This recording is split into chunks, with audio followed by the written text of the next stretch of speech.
Yeah, today we're just gonna diving into two major, social issues happening in North America. The first one is about universal basic income here in uh, in Canada, anyway. And in the South, they're talking about a proposal of infrastructure.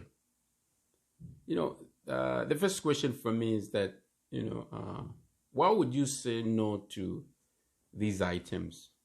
I mean, why? This is for me is no brainer. We need both proposals. We need universal basic income for people who can't make a standard living, families, individuals making income that is below the standard, which means that they can afford basic necessities of life, which include food and shelter.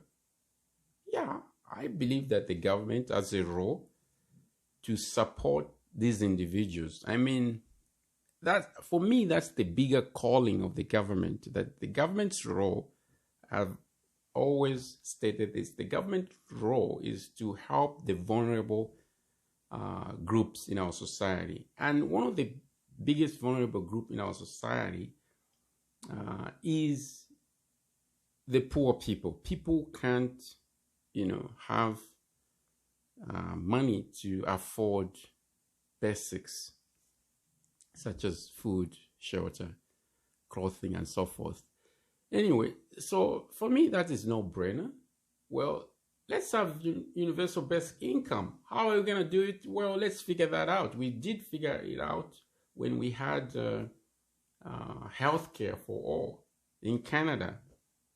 And people, we have prevented a lot of lives because of, universal healthcare we have in Canada. So we can also do it for universal basic income. So this is not even a question. For me, it's the matter of when. When do we implement this and how are we going to do it?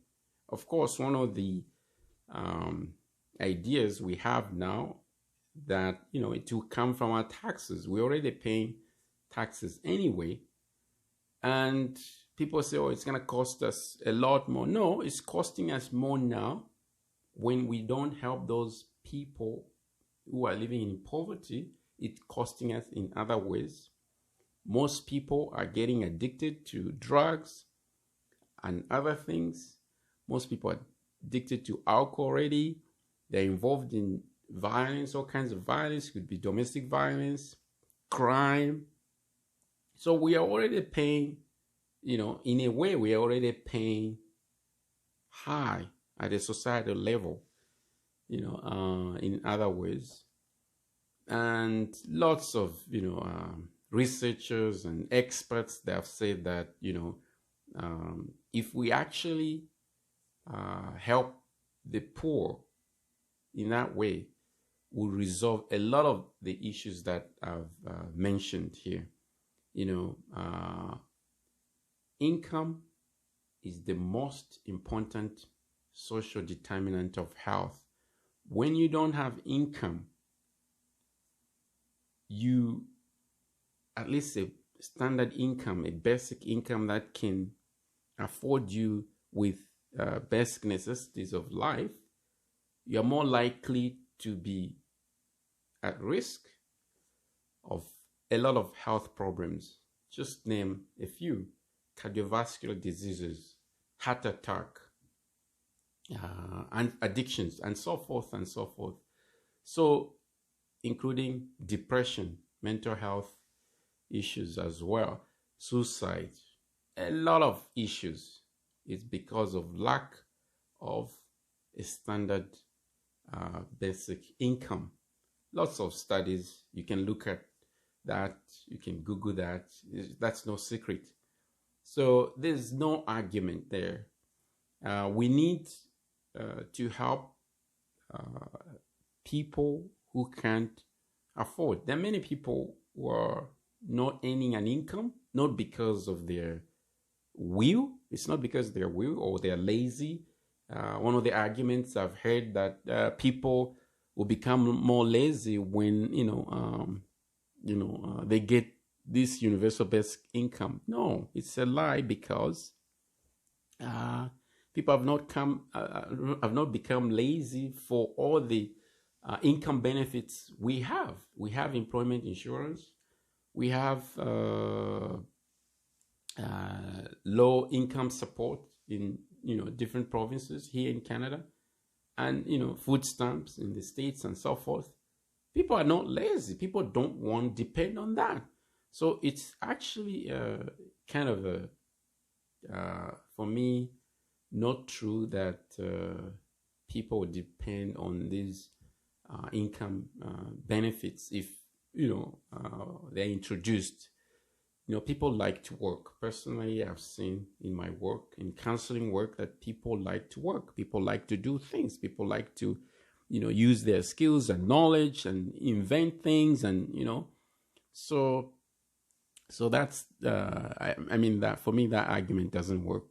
For me, that people become lazy. How are we gonna pay for it? We're already paying for it in one way or another. Most people, are involved in a lot of problems because of lack of a standard basic living, because they can't afford it, right? Another way is that, people like to be creative. Generally, people like to do things. You can see even when babies are born, they like to do things. They're not going to just sit there all because they're earning money. What about the infrastructure in the States? The proposal of infrastructure of $2 trillion. How are we going to pay? Well, we're already paying for that already, in one way or another. But we can't be living just like we lived, in 1960s or 1970s. No, the world is moving. Now, soon we'll be using Bitcoin. We never used to have internet. Now we have internet. We used to carry books. Now we carry phones. We used to drive, motorcycles or bicycles, or oil-based, gasoline-based vehicles. Now we have electric vehicles. You used to order things by writing, typing, and making an order through phone. Now you can just go and make an order online and so forth. So the world is moving. So we can't just also sit there. I think it's the role of the government to improve the infrastructure. And it's not just bridges and transportation. Lots of, now we have internet infrastructure. We need to improve that. We have financial infrastructure as well. We need to improve that, because it can't be the same. We also have social infrastructure. We can't just leave people by themselves. People need support. I'm an advocate for vulnerable groups, and I'll continue to do so as long as I live. And so for me, these two proposals, they're no-brainer. It's not a biggie thing. I mean, it's big in a way because our minds maybe may not see that. It's the same way they never used to say that we can go to the moon or other planets, but we did it. Same way they used to talk about that you can't have electric car, it won't move fast. Look, we have electric car already. We are having more electric cars, so we can do this.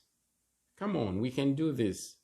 We all can do this together, and we're gonna have a better society. And this is what we should advocate for before our time comes. Anyway.